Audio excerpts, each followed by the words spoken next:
Hey, welcome back to the Andrew Ramon Show. Happy New Year, folks. We made it. Everybody say, hey, we made it. Pretend you're at church right now. Tell your neighbor, I made it through 2020. Man, what a year. What a year. But I hope that you had some great holidays, a great Christmas, a great New Year's Eve and New Year's Day.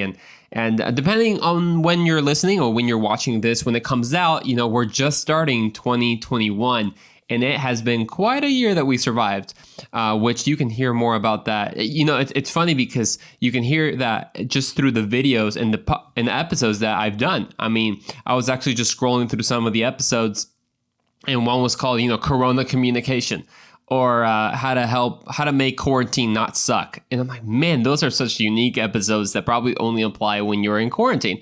But yeah, we have made it through this year, but I just want to thank every single one of you. I made a post on my Instagram that I encourage you to go see and read. It's very short. I'm not kind of the people just write a whole essay, but I thought, you know what? I'm gonna do the basic thing of writing a New Year's post where like everyone just says, yo, I'm so grateful for everyone. Yeah, no, but I truly meant it. And I encourage you to go read it, because a lot of what I said there is going to be somewhat for this episode. Because I'm a person that loves the new year because I love making resolutions. I love kind of reflecting back on the past year and making new resolutions, whether that be, I want to work out more, I want to read more books or different things, which I'll talk about in just a second today. But I'm a New Year's resolution.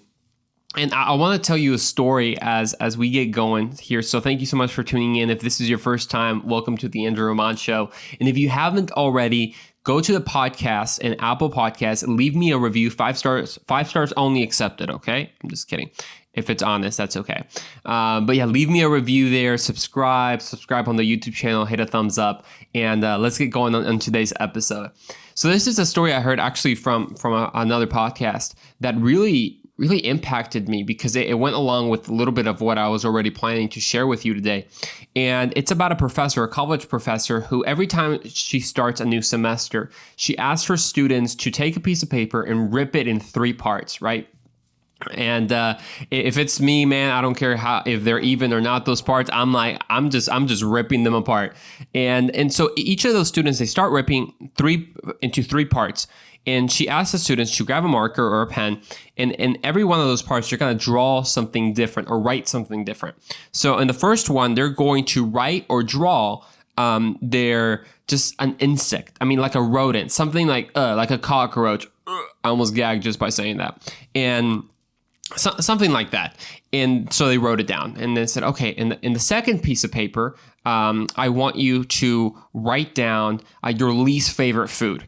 And so I'm going to write those down for you, at least. I'm going to say them. For me, if I would put like an insect there, I would probably put a cockroach. Sorry, anytime I say cockroach, I'm just not a huge fan of those. And then my least favorite food, I'll be totally honest with you. Like, I am the type of person who can basically eat almost anything. There's just some seafood for me, like the intense legit seafood, like the clams, or you open the shell and the thing's still like swarming inside. You just got to pop it in. Yeah, I'm not a huge fan. Like, I'll do it, but I'm just not a huge fan. So I'll just pretend. I'm going to put those clams in there. That's my least favorite food. And then in the third piece of paper, the teacher wanted them to write the word mom, M-O-M, very simple. And then went the following exercise.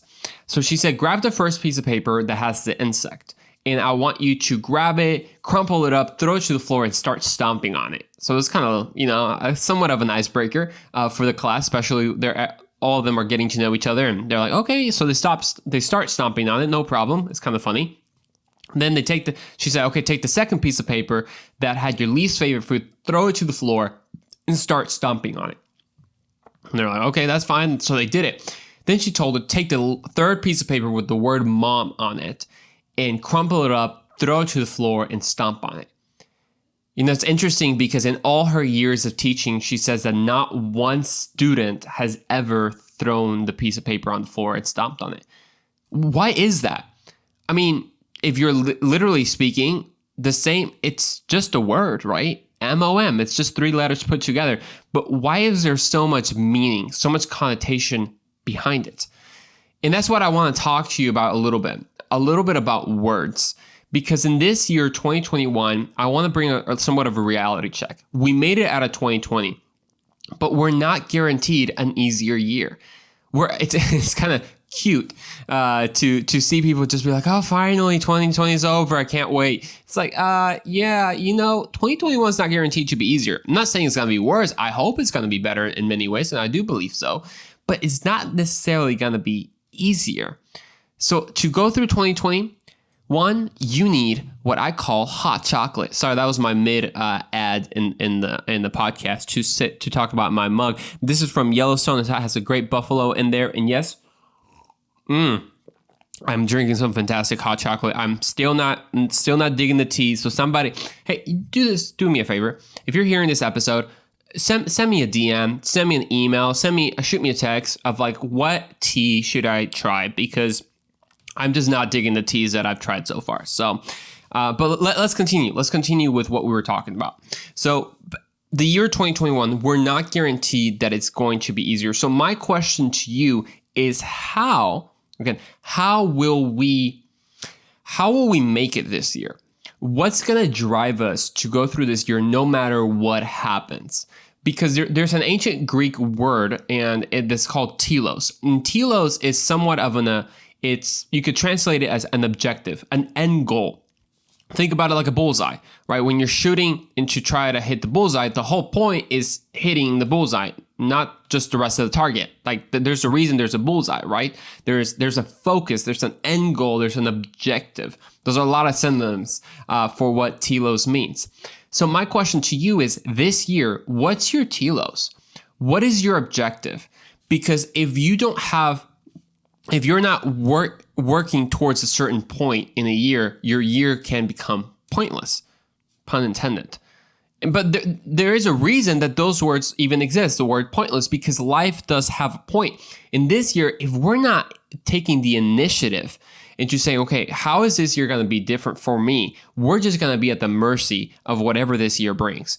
And I encourage you, do not put your hope on what this year holds, because it's going to change over and over and over again. I don't know what it holds, but I do know, as we've talked in many episodes, that God's character never changes. He never changes. That's why he's always faithful. He's always good. So if I'm anchoring to something, I'm not anchoring in the unknown of this year. I'm anchoring in what God has to say about it and who God is. So I want to encourage you this year. What are you anchoring? What is your telos? What's your end goal? And one of the things that can help us find an end goal are words. You see, just like the word telos has power, and like the word mom, M-O-M, has a lot of meaning behind it, the Bible also talks about words, because words are powerful. This is why many times in the Bible, God renamed people, because names also have power. That's why he made from Silas to Peter, or from Abram to Abraham, from Jacob to Israel, because all these names have power behind them. And something that you may or may not have noticed, I don't wear it every episode, but I have a necklace around me, and I actually have also a wristband here. I guess, is this a wristband? I don't know what this is, technically speaking. And it has a word. And this is by a great company called TrueIntent.com, I believe. And I always encourage you to check them out. They're not a Christian company, but I think that they have a biblical principle that they work with. And that is the power of words. You see, this word, as I will talk about as we continue this episode, is my commitment this year. It is what my telos is this year. It's what my focus is. Because it's interesting how the whole world around us works and only operates through objectives, through end goals. Like architecture, for example. When in architecture, if you don't have a point right there, then it can't succeed. In business, if you don't have an end goal of what you're trying to reach, it doesn't work. If you don't have, let me use this word, vision of where you're going to go, it just doesn't work. Have you ever been, think about, what is it called, that with the little carts that you crash against each other? They're usually like in like parades, or the Texas, the state fair, or things like that. And it's like, what I'm missing the word in Spanish. It's like carros chocones, algo así. I don't remember the word, but I think you know what I'm talking about. You get in a little car and you start clashing against each other. There's really no objective besides just like run around in circles, and it works. But in life, it doesn't work that way. That's why sometimes we think it's meaningless or pointless. And we feel like, gosh, I never did anything in this world. Actually, that's one of the reasons that sometimes you can feel unfulfilled is because you've never set goals in your life. And sometimes we don't want to set goals because once you set a goal, there's a possibility of failure. And none of us really like to fail, thus we don't want to set goals. But if we don't set goals, then we're never going to get the sense of achievement and that sense of fulfillment. So going back to what we're talking about the power of words. See, I believe that God wants to give you a word this year to carry you through this year. Now that's definitely his word, like the Bible, right? But God is more specific as well, that he wants to use the word of God to give you a specific word. And I'll talk about mine, for example. My word is committed. That's mine. And I have it here on my necklace. And if you're listening, well, of course you can't see it, but check out our YouTube channel so you can see it. And it's committed. And God gave me this word a couple years ago, but I'm really holding on to it this year. Because I believe that there are things sometimes we feel like we're waiting on God. We're waiting on God to do something, right? Or we kind of sit on our hands and we're like, well, I'm just waiting for God to line things up in my life. But for me personally, maybe you can relate with this. I feel like now the ball's on my court. I feel like God says, I have lined everything up for you, but all you need to do is be committed. Because God can make something grow, but he needs what? He needs a seed. And he needs you and I to water, because that's where commitment is. See, I don't know what God has called you to do this year, but maybe you've got an inkling in your heart. You've got kind of like a little feeling of what maybe God has called you to do. I'll tell you personally, because I always like to be honest and you guys get to know me. I think for me, some of the things that God has called me to do, and this is actually, we take every year as a family, we sit down together, we pray about what the goals are for this year.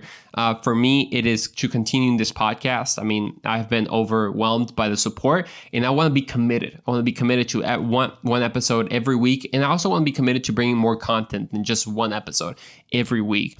I also want to be committed, and I do feel like I'm called to write a book, and I have several ideas, and I'm just like, okay, I have to do it. God's given me the ability. Now I have to be committed to do it. So what's your word? What's your word that's going to carry you this year? It could be committed. It could be faith. It could be hope. It could be patience. It could be healing. And here's the thing. God is asking for your participation. Think of a word, like I mentioned previously, as a seed. Because God wants to plant a seed in you, but he can make it grow, and he will. He's the only one who make it grow. You can't make it grow, but you can, in fact, water it. And this is what the Apostle Paul told us, and I believe it was in one of the letters to the Corinthians, where he said that he planted a seed, and Apollos watered it, but only God makes it grow. Sometimes I feel that we can wait on God for something that God is waiting on us. I'll let that sink in. We can kind of wait on God when we haven't even planted a seed. We can wait on God to make it grow when we haven't even watered it. We haven't done our job. So my question this year is, what is God calling you to do? What is your word? That maybe your word is just grow. That you've been stagnant. You've been complacent of where you are in life. You've been like, you know what? I don't really need to grow. I'm not into this stuff. I'm happy the way I am. But you know your failures, you know your weaknesses, but you're just complacent. Maybe your word is grow. Maybe your word is healing. You've had some rough patches this whole 2020. Maybe you've been offended and you've held bitterness. Maybe you've been hurt, like someone has actually done something to you. Whatever it is, maybe it's healing. But can I tell you that God can heal you and God can make that seed grow per se, but you have to water it. You have to make a conscious decision that if someone hurts you in 2021, you're not going to hold bitterness. You're going to do your part to say, you know what, I forgive you because I want my seed to grow, and God's the only one who can make it grow, but I also need to water it. So what is God calling you to do this year? My word is commitment. What's your word? And the reason that I think this is so powerful is because sometimes there's a temptation to go along with the year with a perspective of like the year has something in store for us, and we can't necessarily change that. So we just have to be in the receiving end.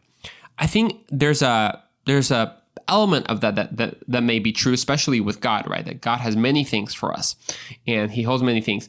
But there's also an element of that which I don't think is quite accurate. I don't think that we are only in the passive receiving end, where you don't have to do anything and you just receive, like if it was like luck or fate or the universe that somehow made things happen. I don't believe so. I do believe that God has given us sort of authority here on earth. And yes, it is all because of him and it is his gift. My question to you is, will you take the step this year and actually make it different? How will this year be different? How will you actually flourish and fulfill the calling that God has in your life this year? A lot of times we're waiting on God, but sorry, my Siri just went off. Maybe Siri wants to tell you something. Hey Siri, ¿qué hora è oggi? Sono le 1:09 p.m. I know. Is it flex or is my Siri on Italian? I'm just saying my Siri is in fact in Italian, which is a good thing and a bad thing, by the way, because it helps me learn my Italian. But then when I actually need help, like in knowing measurements of things, I don't even know how to say that in Italian. So yeah, I'm still working on that. Glad you guys got to see that. So let's go back to what we were talking about the telos, about your word. What's your word? What's your telos? What's going to motivate you to keep going forward? And I want to encourage you, because this year can in fact be different. We have zero idea, and I think it would be nonsense to just actually believe or to think that we know what this year has in store, in the sense of as in the year having its own personhood and the year gives you something. I think we can, because God speaks to us, have an idea of what this year may bring because of God, right? But it would be nonsense to put our faith into something that doesn't even have personhood and identity, like if this year is going to somehow be good to us. No. Place your anchor in God. Anchor yourself to God, because that's something that I can't tell you somewhat brought revelation to me. Is I thought, what's so interesting about New Year's resolutions and New Year's is there are things in the world that have a cycle. Actually, many things, right? Like seasons of time. We have winter, and then we have, what do we have? Then we have spring, and then we have summer, and then we have autumn, and then we have winter, and guess what? Then we have spring again, and these are cycles, right? And our bodies go through cycles as well. So like God has given us the gift of a new beginning. And I once heard this, that sometimes we say that God is the God of second chances. And I think I get what that's trying to say, but I don't know if more accurately, as my dad has said, God is the God of new chances, of new beginnings. Because that's something wonderful about God. That this year is not like your second chance. It's not the second best year. It's not your, you didn't get plan A, so it's plan B. No, it's always plan A. You see, with God, it's always plan A. With God, there's always new beginnings. So don't let whatever happened in 2020 to hold you back. As Pastor Richard Wilkerson said, don't lose your present to your past. What has God placed in front of you this year that he's saying, you know what? I want you to walk this out. I want you to be obedient. Have a word. I encourage you, spend time, whether it be the day that you listen to this or a different day, to pray and say, God, what is my word this year? What's my telos? What's my objective? Is it just to become a better person? Is it just to exercise more? Or is it something deeper? Is it maybe something that I want to get to know you more? Because I tell this to people all the time, the more you get to know God, the more you're going to get to know who you are called to be and what you're meant to do. So as we wrap up this episode, I want you to think of a couple things. First, what is your objective? Second, what is your word that will carry you through, that will be like your anchor, that anytime something bad happens or I'm tempted to give up, I will look at my necklace and say, you know what? I said I was going to be committed, so I decide to stick with it even when it's difficult. So what's your word? What's your commitment? What is your telos? We're going to see you in the next episode of The Andrew Ramon Show.